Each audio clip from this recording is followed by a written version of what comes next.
What's up, everybody? This is Trey Biddy with HawgSports.com, HawgSports.com. Got an action-packed show for you today. We're going to be joined by JC Shurburtt, the publisher over at TheBigSpur. He's going to give us a little bit of insight on this matchup with Arkansas and South Carolina. We're going to take your questions, and we're just going to dive in as much as we can into this game over the next 40, 50 minutes or so. All that and more on today's episode of Hog Sports Live.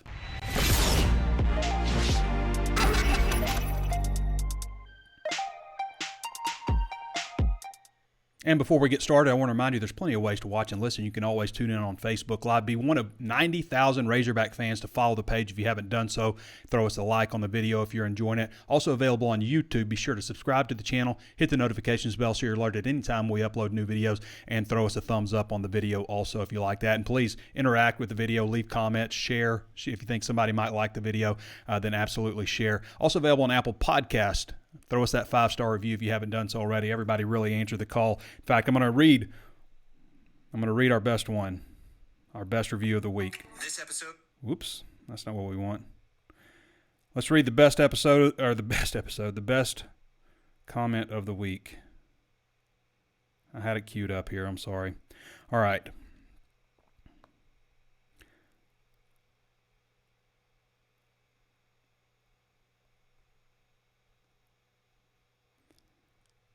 The podcast and the content on the site is the best independent resource for Razorback news out there. Trey does a great job giving insider updates when connecting with the emotions that every fan is feeling. The rant after the Chad Morris Western Kentucky game is a great example of this. The casual delivery of the show makes you feel like you're hanging out with a friend and just talking Razorback athletics. If you want a unique experience, throw the podcast on half speed and you'll feel like you're talking about the Hogs with someone that has had a few drinks. Well, I like that. Anyway, I appreciate the comment. Also available on Spotify, Stitcher, anywhere else you can think of to find your favorite podcast. HawgSports is just $1 right now for your first month at HawgSports.com. Thank you for that 5-star review. All right, where do we want to start today? I mean, let's talk about this weekend that's coming up. Some really good games. You got Mississippi State at Arizona. It's a road game, obviously. BYU, or Baylor at BYU. That's a good one because that's at like 9 o'clock. So the Arkansas game's at 11 a.m., and then you can come back and watch BYU in a real competitive game. Obviously, we know that BYU falls on Arkansas' schedule in the middle of the season. USC Trojans at Stanford Cardinal. Arizona State at Oklahoma State. That could be an interesting one. Iowa State at Iowa. South Carolina at Arkansas, obviously. That's the big one. Kentucky at Florida. That's a really intriguing one. Tennessee at Pittsburgh, another one. And Alabama at Texas. Those are a lot of the ones that are going to have eyes. Obviously, there's a lot more games, but those are just some of the ones that kind of piqued my interest. As for the game, number 16, Arkansas hosting South Carolina. This game is at 11 o'clock Central Daylight Time from Donald W. Reynolds Razorback Stadium. It's on ESPN. A lot of people are upset that it's an 11 o'clock game. It's the first SEC game. For me, I just think that, this is on ESPN. It's not SEC Network. It's not SEC Network Plus. It's not SEC Network Alternate. It's not even ESPN2. It's on ESPN. So a lot of people are going to be watching College Game Day. And what College Game Day does is a good trick. It almost just kind of bleeds you right into that next game. There's no commercial break right after, everybody makes their picks. It just kind of, suddenly you're watching the next game and you don't even realize it. And that's what I think a lot of people will be doing when Arkansas and South Carolina comes on. And instead of being like, oh, this is, Western Michigan and whoever else, no offense, Western Michigan, don't come at me. It's Arkansas, South Carolina. Ooh, there's a little bit of intrigue. Oh, I didn't know Arkansas, South Carolina was on next, so that'll be kind of cool. It's not that bad that it's an 11 o'clock game. I wonder how well Arkansas fans will show up. I've said several times that Georgia game last year, I don't want to rehash everything, but man, the crowd made a huge impact. That was Arkansas's first real road game last year. They had the split crowd against Texas A&M, obviously, in Arlington, but this is the first true road game in a hostile environment for Arkansas, and that's what this game needs to be for South Carolina. You're in year 2 with Shane Beamer. You're taking this team with a lot of new pieces on the road in the SEC. They got a lot of returning pieces too. The thing that intrigues me a little bit about South Carolina, in a bad way for Arkansas, is the number of super seniors, because I know what an impact that made for Arkansas last year, and it sees South Carolina's that school this year. Not only a lot of super seniors, but a top 10 transfer haul also. We're going to switch gears real quick because Arkansas announced the basketball schedule for SEC games. So there's a lot of intriguing games that will be played in front of a sold-out crowd. Just the home games real quick. You can go to HawgSports.com and check out the whole list. But you got Missouri on January 4th, Trevon Brazile game. Alabama, January 11th. Ole Miss, January 21st. The 24th of January, LSU. Texas A&M, the 31st. February 11th, Mississippi State. February 18th, Florida. February 21st, Georgia. March 4th, Kentucky. March 4th, Kentucky. That's the last game. You also play Kentucky twice that year, or this year. So, well, next year, technically. But you play them twice, and you get them the last game right before the SEC tournament in Bud Walton Arena. That should be an exciting one. I mean, that could be wild, wild, wild. There could be a lot on the line in that one.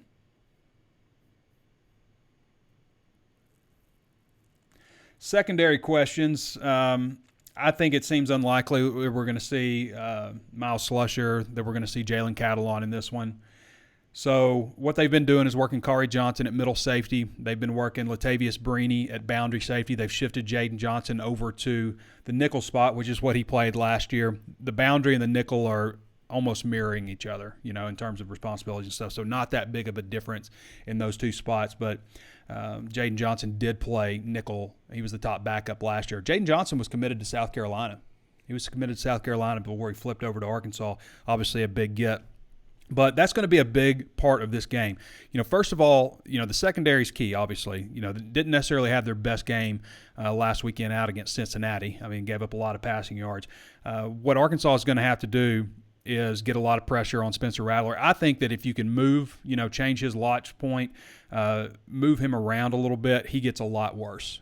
Just if it's just sitting back there and spinning the ball, nobody can throw it as well and as pure as Spencer Rattler can. I mean, it's a tight, nice, pretty spiral every time.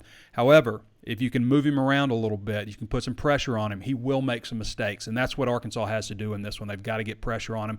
They got pressure on Ben Bryant last weekend. I thought that there were some opportunities to throw a holding flag a few times, but they hit him, they got sacks on him, and they absolutely need to do that in this one against Spencer Rattler. We'll get to JC here in a minute because he's obviously going to provide a lot more in-depth knowledge of everything.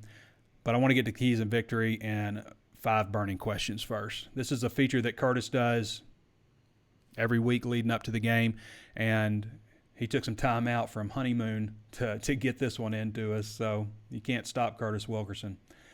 Will Arkansas contain Spencer Rattler? I'm glad he didn't use will Arkansas rattle Rattler. Everybody, I mean, that's got to be the most overused thing that South Carolina fans have heard, and Oklahoma fans for that matter. But will they be able to contain him? And just kind of back to what I said, move him around. He was 23 of 37 for 227 yards, 1 touchdown and 2 interceptions. I thought both those interceptions were his fault. I thought he was trying to force one where it wasn't there, and then I thought he had an overthrow on, kind of a shorter wide receiver. Can Arkansas D-line control the trenches? Now, they return a lot on the offensive line, veteran players up front on the offensive line. So I think Terry Hampton had a really strong game in the last one, but that's a big question. South Carolina will do a lot of different things. They'll go 11 personnel, 12 personnel, 5 wide, wishbone. They'll do so much stuff. Will Arkansas open up the pass offense? I think they've got to. I think loosen up a little bit, take some shots downfield. One of the statistics that really jumped out to me that I wasn't aware of was KJ Jefferson was 58% on throws 15 yards down the field previously. The first pass of the game was over the middle, and then he did not throw over the middle or deep down the sideline until that 2-minute drive right before the half. So he didn't really test him over the middle. I think that Arkansas's wide receivers have potential to do some really big things. There is some talent, obviously, in the secondary, including a potential first-round draft pick. But I think Arkansas's got a nice size advantage at wide receiver and tight end, and would like to see KJ Jefferson open up, go a little deeper. How will Arkansas split carries? Probably see A.J. Green get a few more. I don't know how many Dominic Johnson will get. I do think he'll get some.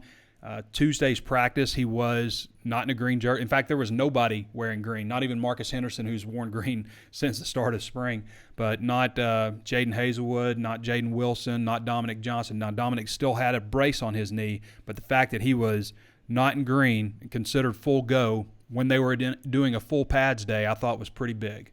So we will see him, I think, in this one unless something happened in practice. I do think we'll see him finally. And that could cut down on carries for somebody else, but I like all those backs. I like what I saw at Devonnie. I thought A.J. Green really hit the hole hard and finished his runs, which is something that I didn't think he did a good job of last year. And we know what Dominic Johnson brings and Rocket Sanders obviously too. Can the Hogs get off to a start fast? That's the fifth question. They got off to a slow start on offense in each opener now under Pittman. All 3 years, they've gotten off to a slow start in the opener.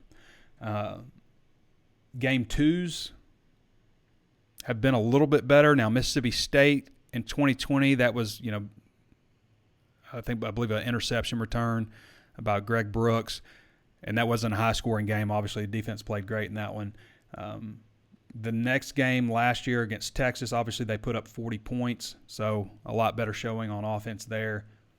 Will they have a good show? I think they will. I think they're going to – I think you could possibly see a lot of points in this game, maybe surprise some people, but I think you could possibly see some points.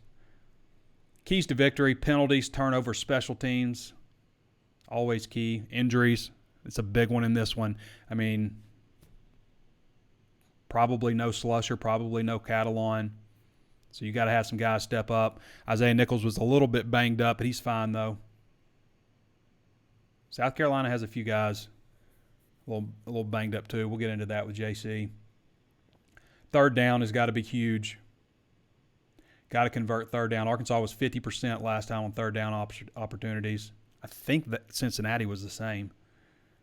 But got to have a big game on third down, and you get into good situations on third down by getting into having nice runs or nice plays on first and second down. Putting yourself in third and short. Third and 9, like they were last weekend when Arkansas had the ball with 5:49 to go, isn't an ideal situation. KJ Jefferson was hit twice and broke tackles on that run. That was just KJ Jefferson being KJ Jefferson. But you want to get in third and short situations in this one. And, taking deep shots down the field sometimes takes away those opportunities because, you're 2nd and 10 if you throw on first down and you're incomplete. So don't get away from the run, but take some shots downfield. I want to see Malik Hornsby get the ball more. I asked Sam Pittman if that was about what we could expect, the number of plays that he ran last time, which was it 4 or 5 plays, not that many, touched the ball just one time. And he said, yeah, about that, maybe a couple of more plays. I guarantee you, if Malik Hornsby houses one of those plays, we're going to see him more than a couple more plays.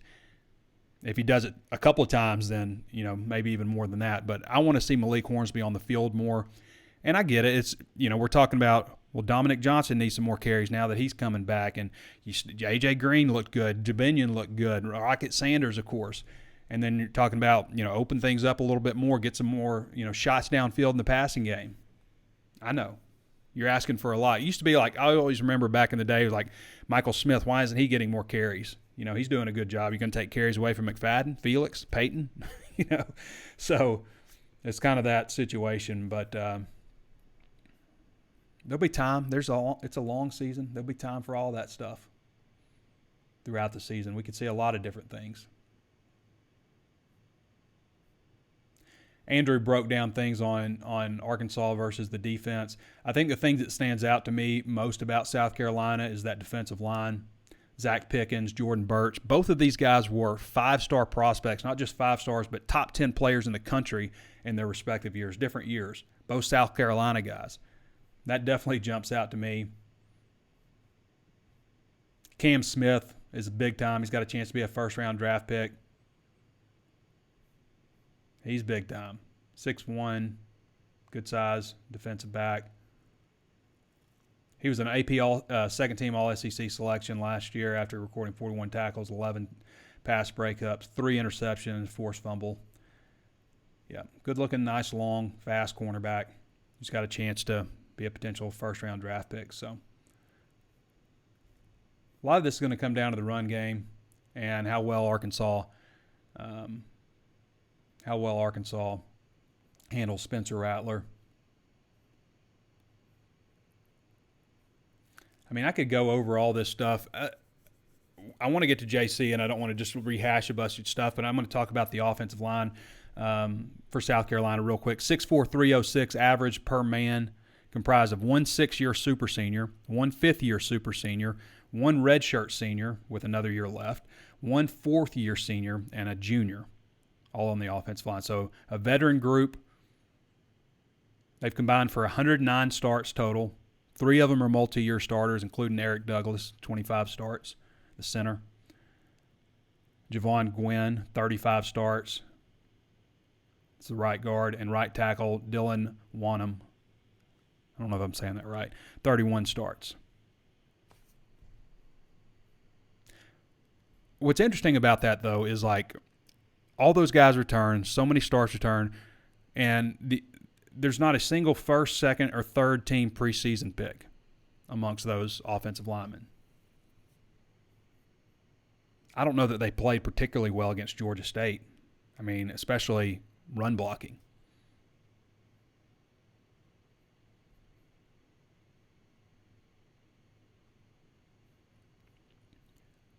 Like Jaheim Bell at tight end. They've also got Austin Stogner who transferred over now. It's interesting because Jaden Hazelwood's familiar with a lot of a lot of South Carolina players. First, Shane Beamer was at Oklahoma when he was there, so they've got a connection there. I know that Hazelwood said he really liked Beamer when he was at Oklahoma. Austin Stogner, obviously, is another one, and Spencer Rattler was his quarterback for at least half the season last year. So there's a lot of connections there with him. I actually asked him, I was like, are you giving Barry Odom any insight into some of the tendencies and stuff? He said he wasn't, but I would give him some insight. This is what he does well. This is what he doesn't do well. But they're probably all on top of that. Okay. We want to go behind enemy lines. Let's get to JC Shurburtt now. I've known JC for a long time. You can follow JC at JC Shurburtt and also go check them out at TheBigSpur, the South Carolina site for 24/7 sports. You can follow their YouTube page, TheBigSpur, and you do a couple of pods also. JC, welcome to the show, man. Hey, great to be with you, Trey. Great to be talking to the Arkansas fans again. I guess it was about 10, 12 years ago. I was on with Bo Mattingly every now and then out there, and I've always enjoyed just talking a little Arkansas football, and I guess today we're going to talk about the Gamecocks in Arkansas. Yeah, you and I actually have quite a history, a long history. We haven't crossed paths a whole lot. Obviously, Arkansas and South Carolina don't play as much as they used to, but, I mean, going back to the old Rivals days, you were an analyst. I remember you would evaluate some of the Arkansas recruits. We probably go back about 18 years or so, JC. Yeah, it doesn't seem like it's been that long, but yeah, you guys are part of the Rivals Network, and that's kind of how I got into the business and was there, and then at 24/7 Sports in a national capacity and ESPN for a while too, and just decided to kind of retire from that mess and just cover a team. And I've kind of found that covering one team sometimes can be more taxing than traveling and doing all that. But back home, covering the Gamecocks has always been something I've wanted to do, and certainly we had some great times back then. Certainly did. JC Shurburtt joining us again. You can follow him at JC Shurburtt. So I just wanted to get into a few questions, let people know a little bit about what's going on over in Columbia as they prepare to take on the Razorbacks at 11 a.m. Central Time, 12 your time. So what's the latest with the injury report? Arkansas just came off a really physical game against Cincinnati, and I watched a good bit of that game. I noticed there was a couple of guys here and there that got a little banged up. What's the latest going on right now? South Carolina's in pretty decent shape, Trey. Probably the most significant one is R.J. Roderick. He's a fifth-year guy, played a lot of ball, starting safety for the Gamecocks. He's a little bit doubtful. Hurt his shoulder, I think, in the game against Georgia State. And his replacement's a true freshman. So anytime that happens, it's a concern. Now, the true freshman played pretty well against the Panthers on Saturday night. He's 6'4", 220, kind of a type of kid that I've seen Arkansas actually recruit a lot over the years. A local kid from Columbia they had in camp. He's big and can run. But still, anytime you start a freshman like that in that situation, it's a concern. Corey Rucker, who came in from the transfer portal as a wide receiver, probably would have been a starter. He played at Arkansas State last year. He was injured in camp. He's probably out 4 to 5 weeks, so he'll miss the game Saturday. And Ja'Kai Moore, a backup offensive lineman who saw some playing time Saturday night, he's probably out too. And that makes that left tackle, left guard spot pretty thin for the Gamecocks in case there's an injury. So that's kind of the question, is if they do have an injury there, who's going to go? But other than that, the Gamecocks are in good shape, especially considering, we all just went through the Will Muschamp era, and there's just a lot of injuries every single week. So Gamecock fans are pretty thankful that it's, just those handful of guys. I was curious about Spencer Rattler, and just from what you saw with him at Oklahoma, there's a misconception that just because he got beat out by Caleb Williams that he's terrible, and had to transfer out. I mean, look at his completion percentage, look at his win-loss record, look at his efficiency rating when he was at Oklahoma. But I'm curious, based on what you saw from him at Oklahoma and what you've seen from him game one, what are your impressions of Spencer Rattler? Strengths, weaknesses, and such. Well, I think right now he's sort of learning a new offense and a new system, and it's fundamentally different than what he had to do out at OU. I've seen, football over the years, Trey. You know how this goes. When an offense is struggling and you put in the quarterback that maybe has wheels, he can run a little bit better than the guy you got, and he can make things happen with his legs, and then he sparks your offense, you usually stick with that guy. And that's what Caleb Williams was to me last year, was really good passer, just like Spencer, but he added that extra element and got that offense going for OU. And it was really nothing against Spencer. And so, I think as far as, his game against Georgia State, he seemed to me like a guy that was kind of feeling things out. He did take a lot of pressure the other night. Georgia State has a very unique defensive front. I mean, they get after you just about every single play and come from all over. So he's running for his life sometimes. Obviously, Carolina's got to block better. But, I thought some of those plays he made on the run with a flick of his wrist were, beautiful plays. I mean, quarterbacks, not every quarterback can do that. So I just think as he gets more and more comfortable with the new system and everything, he's going to just play better and better. I think he's got an upward trajectory this season as the season moves along. Yeah, no question, physical tools. Not a lot of people can spin it like Spencer Rattler can. Aside from Spencer, I'm curious, we've talked about this too. I'm looking at Arkansas, I'm thinking, man, they're really deep, and the reason is they filled a lot of holes at the transfer portal. But I'm asking you now, like for South Carolina, aside from Rattler, obviously he's obvious, but aside from Rattler, who are some of the impact players among the newcomers for South Carolina? Oh, it's South Carolina did probably, they're up there with Arkansas as far as what they got out of the portal in terms of immediate needs. And if you looked and didn't have those guys, it may be a different outlook for the season. The player I was really impressed with the other night was Juice Wells, Antoine Wells from James Madison. Trey, he's a guy. They called 80 balls at JMU. The reason he was at JMU to start with, he's from Richmond, Virginia, didn't have grades. They had to go to Fork Union, and they kind of made his way to JMU. I believe it was Tino Sunseri, who used to be a graduate assistant at Alabama. He's now at JMU.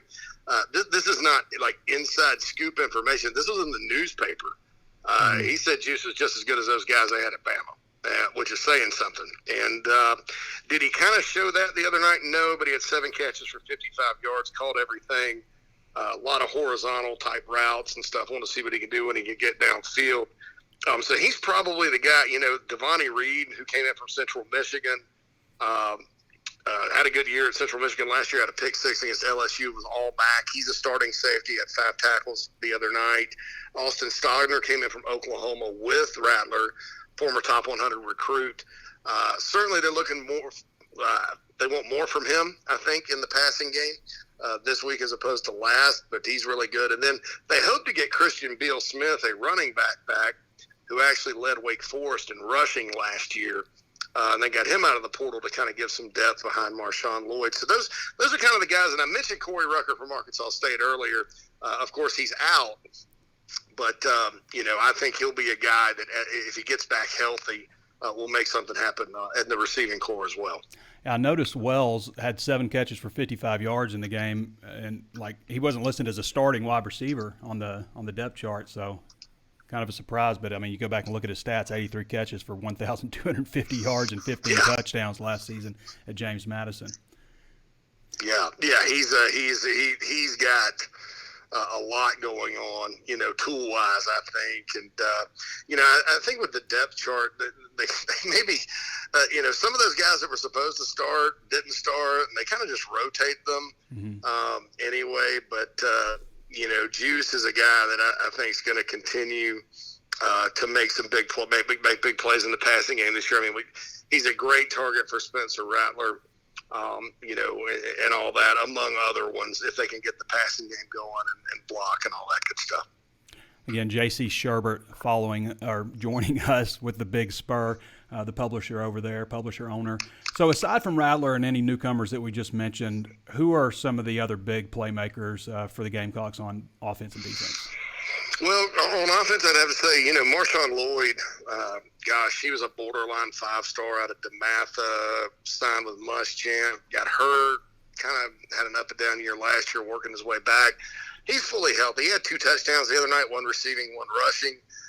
Yardage-wise, wasn't really there, but he'll only continue to get better. He's got a lot of ability, a lot of natural ability running the football. Jaheim Bell is a kind of a player that they'll play him at tight end. They'll play him at running back. They'll split him out wide. He had a huge bowl game last year. 6'3", 230, and can run. Really good player there. And then a kid, Jalen Brooks, who came in from Wingate in 2020. Right. This is an old school portal guy. Right. Mm-hmm. Came in from Wingate. Struggled to adjust. Last year got dismissed from the team halfway through. Came back. They let him back on. 4 catches for 88 yards against Georgia State. Had those highlight reel catches, right? So on offense, those guys defensively, South Carolina, for those that follow recruiting rankings, they have a starting 5-star defensive tackle, starting 5-star defensive end from within the state, and Jordan Birch and Zach Pickens. Boogie Huntley is the other D tackle that's good. Jordan Strong is a pretty good pass rusher off the edge. And then the guy that I think is going to really start to surprise people this year, South Carolina's better at linebacker than they've maybe been the last 4 or 5 years, is Mohamed Kaba, former 4-star guy out of North Carolina that, sort of like Lloyd, had a knee injury and worked his way back, finally back to full speed, basically took the starting linebacker job in camp, was not listed as a starter coming in. And then, of course, Cam Smith is probably going to be the next South Carolina defensive back you see drafted, relatively high. They've had a pretty good bit of them over the years. So those are the guys to kind of look out for. Of course, special teams is good with punter Kai Kroger and kicker Mitch Jeter. Both those guys had really good nights the other night. What's the vibe right now over there, JC, with Shane Beamer and just the direction of South Carolina football? Well, I'll tell you, Trey, the offseason was nothing but positive energy and enthusiasm, and they had one of the biggest crowds they've had in a long time. I mean, and I'm not talking tickets sold. I'm talking like butts in the seats for the Georgia State game. I think some people maybe came back down to earth a little bit because of the struggles of the offense. There's been a lot of talk about the offensive coordinator, Marcus Satterfield. He didn't come in with this great pedigree and all that. And it was certainly not the best night for the Gamecocks the other night on that side of the ball. But still, people are kind of keeping their head above water with it. They're excited to go play Arkansas and start the SEC season. And, the Gamecocks are recruiting pretty well right now. They've kind of worked their way up the East Coast a little bit and starting to sign guys from there. So, there's a lot of positive energy still with Shane Beamer. But the Gamecocks have to solve the offense. They really do. I mean, they're averaging against FBS competition the last 2 years, 1.92 touchdown drives a game. Trey, if you take it and say, okay, you didn't start an opponent's territory and the game was not out of hand, like 21 or more points, 1.28 touchdown drives per game. That's not going to get it done anywhere on any level.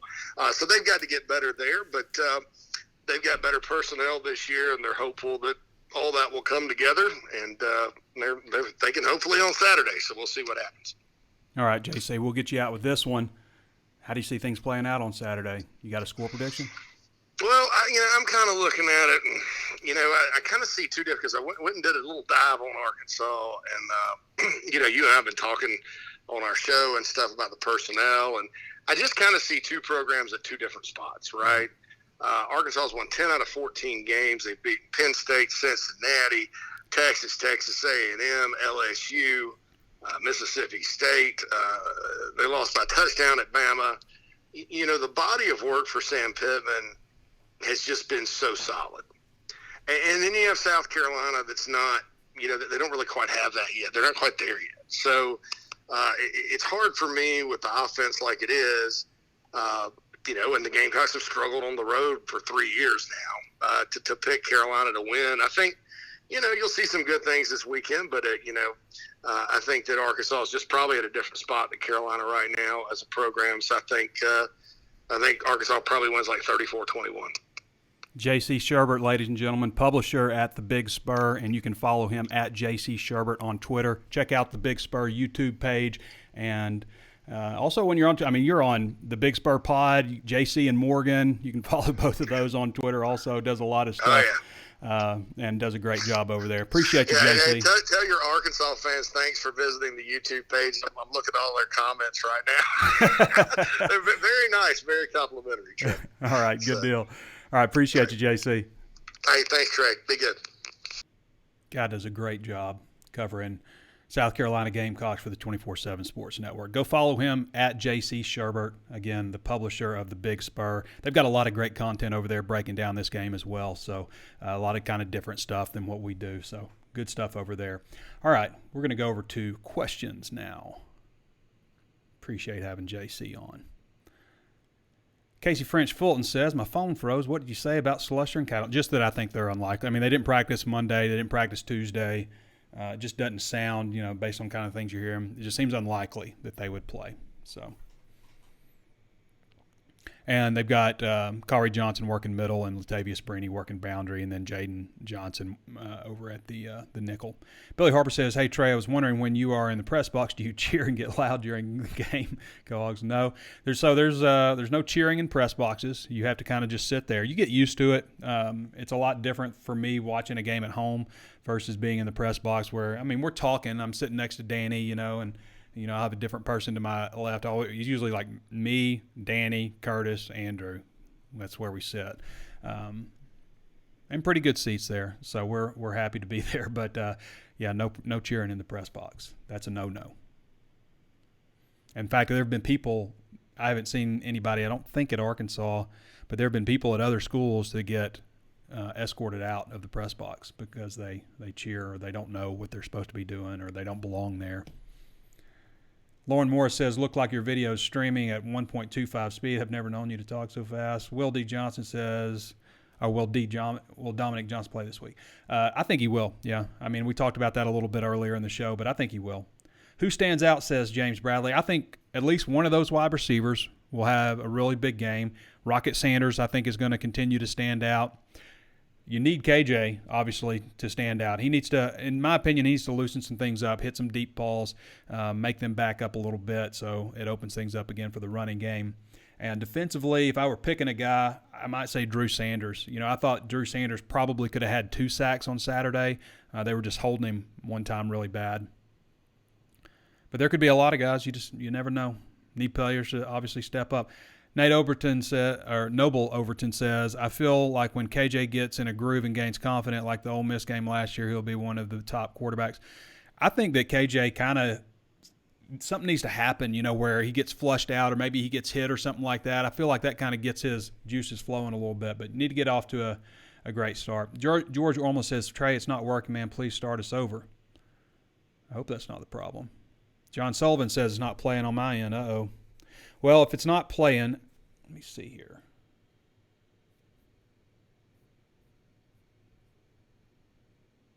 It looks like it's playing to me. If it's not playing for you, then maybe it'll play on replay, and it'll be uploaded to YouTube right after this so you can watch there.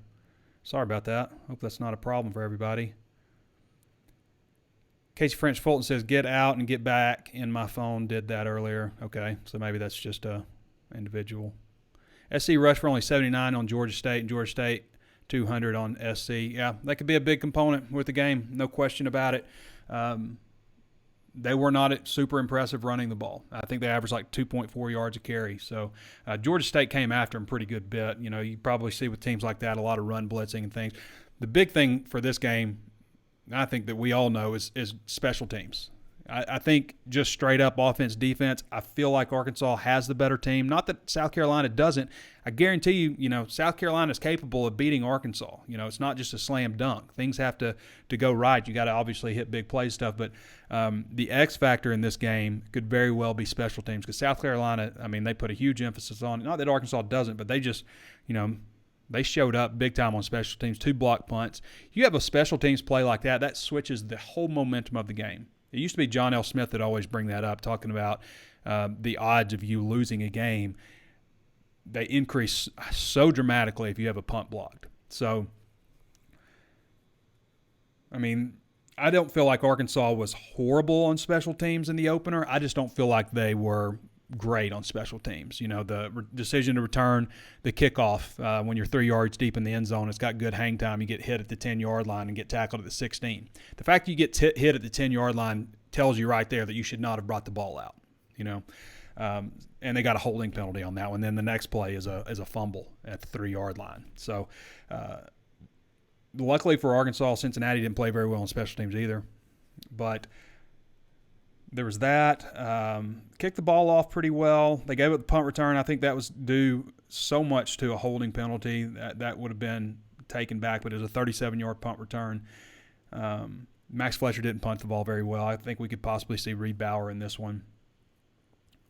But he's got Max Fletcher's got a big leg. It's just, I think it was nerves. I don't know.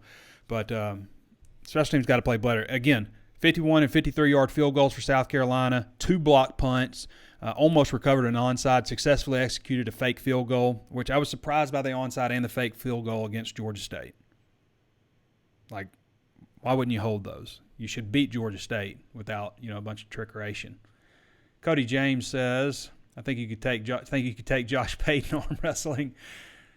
Trey Biddy 1996 or Trey Biddy 2022? Which Trey Biddy? Trey Biddy 1996 was built a lot differently. I still weighed 212. I weigh the exact same I did in high school right now, 212. In high school, I could press about 325, though. And I'm not sure I could come close. Maybe half that now.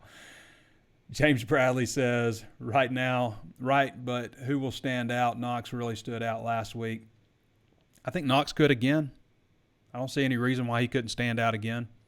But it's hard for me to pick, but I said before in the last one what I think of the wide receivers individually. I think they all have different skill sets. It would be nice to see Matt Landers. If you can hit Matt Landers deep, he's gone. Nobody's going to catch him. You know, Hazelwood, you know, I think this is a game where you could really like work the screen game to Hazelwood a lot, because he is kind of your run after catch wide receiver. So just get him the ball quickly and let him try to do things with it. John Oliver says, Oklahoma offensive line let him get killed last year at OU, and Riley, knowing he was leaving, wanted Williams in there. Possibly, John. I thought JC made a good point about, Caleb Williams and his mobility. So if that is the case with him getting killed by the OU O-line, I guess bringing Caleb Williams makes sense. But Spencer Rattler was still undefeated as the starter. He had like a 70% completion percentage, a 170 efficiency rating. I mean, his numbers were pretty solid overall. He does things that I've noticed throughout his career watching him where, there was a couple of games his redshirt freshman year where he lost the game on interceptions. And you're just like, where are you going with that? And then I saw him do it in the Georgia State game. He will make mistakes like that if you pressure him. So that's going to be a big key to the game. Let him sit back there and throw. He'll pick you apart. Throws a really beautiful ball. Landon Montgomery says DeBinion looks incredible. Yeah, he looked good in the opener. Grayson Reisner, Trey, if Johnson isn't a go this weekend, who do you expect to get more production, Green or DeBinion, or they just ride Sanders all day? I think Green probably will get a little bit more. DeBinion still has to improve as a pass blocker, but I think you're going to see them if they don't feel like they can get Dominic Johnson in there, which I don't know that we should expect to see like more than 5 or 6 carries from Dominic Johnson. I could be wrong on that. They could be ready to set him loose, but personally, I think that Rocket Sanders should get a significant amount of carries. Like if Dominic can't go, then 20 carries for him, in my opinion. Adam Hall says 28.7 QBR against Georgia State, not buying till he shows something. I agree with that.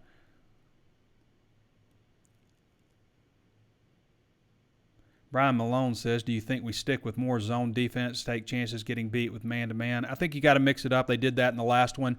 Arkansas secondary didn't play very well, so if they're going to play man-to-man, they're going to make sure that they get some pressure. They've got to. You can't defend anybody for like 6 seconds, so got to get pressure on the quarterback, and that has been their goal, is to be able to play more man defense. So we will see. Lauren Morris says, hopefully they can keep their zippers up, unlike Cincinnati losing their chin strap. I don't want to hear Spurs out. Yeah. I don't know. Did Cincinnati do that to slow things down? Did they? I think you should get a delay of game. After the third helmet comes off, it's delay a game, in my opinion. Like, that was ridiculous. Lauren Morris says he has said before he sometimes feels like it, but he has to stay professional and keep it very calm and businesslike. You're talking about the press box, Lauren, answering for me. I mean, everybody does that. I don't even think about it anymore. I just sit there and we have conversation and talk about things, I mean, it's hard sometimes to not be like, whoa, but like as far as like anybody that is in the press box doing stuff like, come on, Bumper. Go get him, Bumper. Stop him. Then you don't belong in the press box. Okay? That's just unprofessional. Tyler Eagle says, will Hornsby have a receiving touchdown this weekend? I could see him having a touchdown. I don't know if it'll be receiving or something, but I could see. I still think that they need to use him more. That's my opinion. He's just too big a playmaker. More Malik Hornsby questions. Wu Pig Sui from New Mexico says, Jerry A. Weatherford. Jonathan Parker says, why do we play at 11 against the SEC opponent? Georgia and Ole Miss play nobodies and get late kick times. I mean, they played Georgia at 11. Was it SEC Network or College Game Day at that game last year? I can't remember. But that was an 11 o'clock game at Georgia last year with 2 undefeated SEC teams, 2 top 10 teams, So it happens. And, again, it's not SEC Network, nothing against SEC Network or the Plus or the alternate channel or any of that stuff. But this is ESPN. This is College Game Day. Ton of eyes are on it, and it blends right in. And there's been a lot of big discussion about ESPN competing with the big noon kickoff, okay, which is an 11 o'clock game Central Time. So there's been a lot of conversation about them competing in that time slot and wanting to get good games there. So it's an 11 o'clock game. It kind of stinks if you're going there, but if you want to see a lot of people to see your game, 11 o'clock right after College Game Day on ESPN, that's not a bad slot. It's a bad slot if you want to tailgate, if you want to take your time getting to the game and all that stuff. Edgar Jimenez says Alabama plays early too. What time is that Alabama-Texas game? Is it big noon kickoff?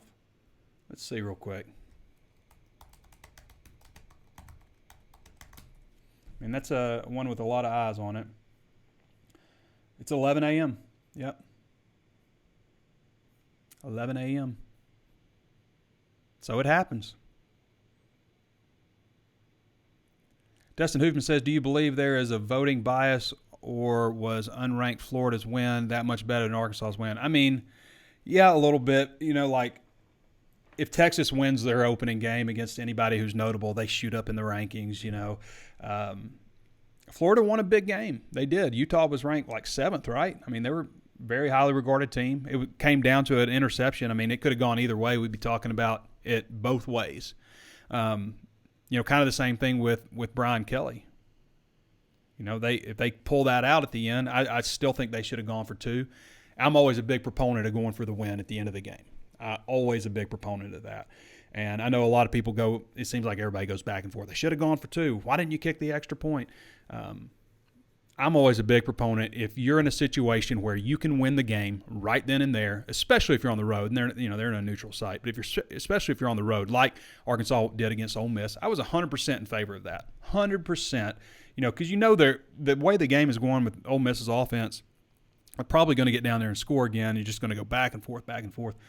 To me, you had an opportunity to win the game in that moment, and the way you came back and scored a touchdown with basically no time left, I guess, you have to win a game like that. You have to punch it in the end zone. I can think the 4th and 25 year at Ole Miss. So Arkansas has the 4th and 25 play, and, Bielema was just like, once that happened, he knew that they were going down to win the game. He knew that they were going to go. So I agree with going for 2 in situations like that. Last play of the game kind of deal. Go win it. Trey Andrews says, what's your final score prediction? Right now I'm thinking 35-24. It's a little too neat because it just covers the spread. But that's kind of what I'm thinking. I could also see this being fairly high scoring, because if you don't have Slusher, you don't have Catalon, who are your best secondary players, you got a quarterback that can throw the ball. It could be a higher scoring game. I kind of think 35-24 maybe is a good spot. So that's what I'm going right now.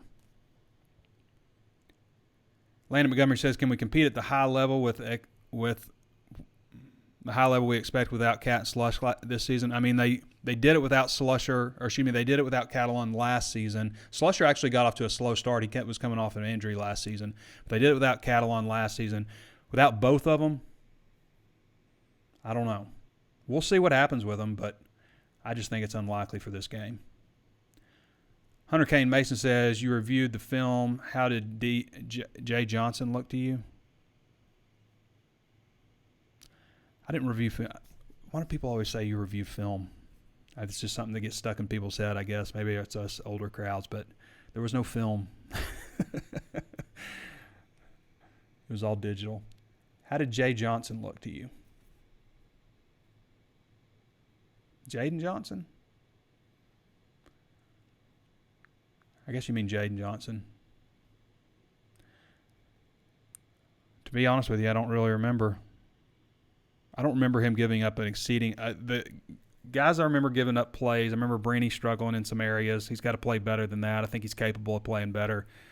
I don't recall Jaden Johnson giving up a whole lot, but I mean overall nobody in the secondary played great, right? Will Bonham says, hey, Trey Biddy, do you think we can pull it off and pull off the win? We really need it. Yeah, I mean, I think that I would give Arkansas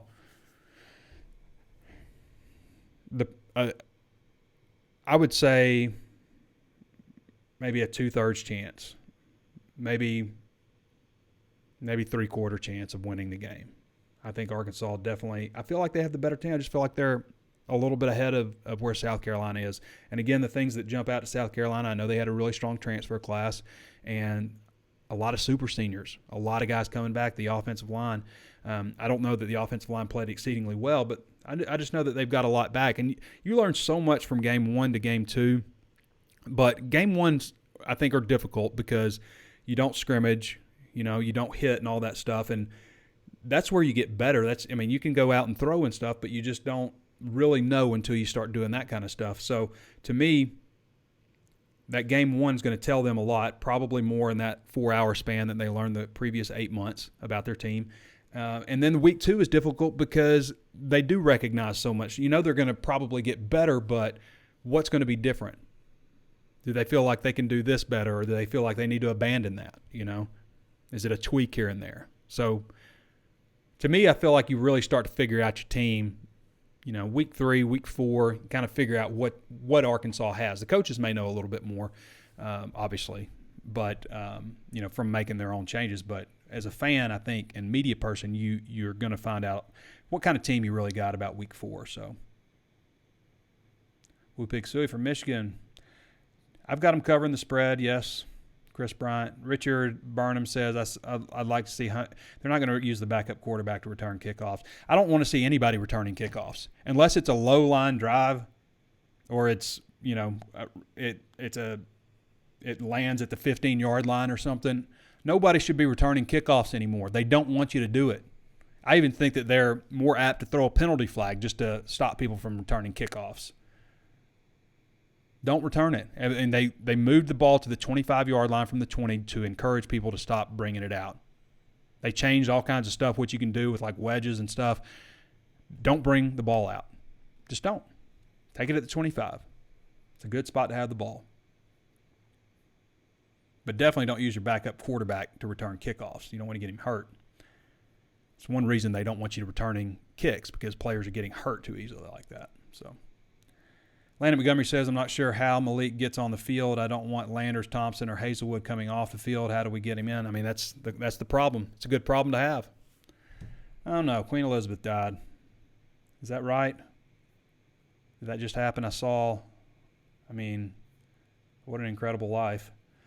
I saw that she was maybe under care, so I'm not going to look that up to confirm it. But anyway, kind of an interesting show today. I hope it's streamed for everybody. It looks like may have. I don't know. But it'll be up on YouTube here in a little bit. All right, everybody. We got a lot to get to, so I'm going to wrap the show up. If you haven't thrown us that 5-star review on Apple Podcasts, please do so, and throw us a thumbs up or a like. Share the content with somebody else if you think might like it. But we're going to go ahead and wrap the show up. We're in 52 minutes now. So, all right, everybody. Thanks to JC Shurburtt for joining us. Be sure to follow him if you want some more insight on South Carolina Gamecocks. And I think that's everything. I think we did it. We'll see you guys with the walk and talk. I've been thinking about doing this. Let me know in the comments below. I've been thinking about adding this. Like when I park, when I'm walking up to the stadium and stuff, just doing like a Twitter space and just kind of talking. I don't know if people would look at me weird. I wouldn't want to catch some stuff, I guess, if people were like screaming. I don't know. But I've been thinking about just putting my earbuds in and walking to the stadium and do a Twitter space, see how people react to that. Maybe we'll do that on Saturday. And I'll do our own little pregame show, I guess. So, yeah, something to look forward to. All right, everybody. Be back with you guys on the walk and talk in the afternoon on Saturday. This has been Trey Biddy with HawgSports.com, and we'll catch you next time.